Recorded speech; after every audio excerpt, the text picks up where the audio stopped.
কুবা মসজিদের জন্য বিশ্বনবী একজন ইমাম নির্ধারণ করলেন।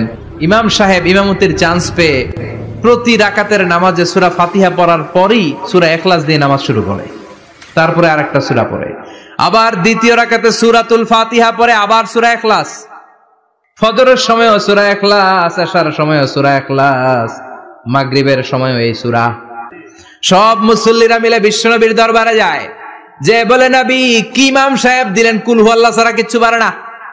প্রত্যেক নামাজে কুল হু আল্লাহু আহাদ দিয়ে শুরু করে, এরপরে আরেক সূরা পড়ে। ঘটনা কি? বিশ্বনবী বললেন ইমাম সাহেব রে ডাকো। বিশ্বনবী ইমাম সাহাবীরে বললেন, ও সাহাবী কেন এই কাজটা করো? তোমার মুসল্লিরা বলে প্রতি রাকাতে কেন কুল হু আল্লাহ দিয়ে শুরু করো, ঘটনাটা কি? অন্য সূরা পড়ো না কেন? সাহাবী বলে নবী গো, এই সূরাটারে আমি বড্ড বেশি ভালোবাসি, কারণ ফিহি সিফাতুর রহমান, এই সূরার ভেতরে আমার আল্লাহর পরিচয় আছে গো নবী। এই ছোট্ট সূরার ভেতরে রব্বুল আলামিন যত সুন্দরভাবে নিজের পরিচয়টা বলে দিয়েছেন, কোরআনের কোন সূরার ভেতরে সেই পরিচয় আমি পাই না। তাই এই সূরাটা দিয়ে প্রতি রাকাতে নামাজ শুরু না পড়লে আমার কলিজা ঠান্ডা হয় না গো নবী।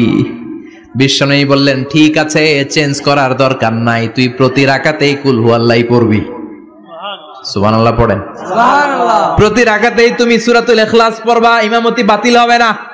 তবে জেনে রেখো এই সূরার প্রতি ভালোবাসা কিয়ামতের দিন তোমার জান্নাতে পাঠায়া দিবে।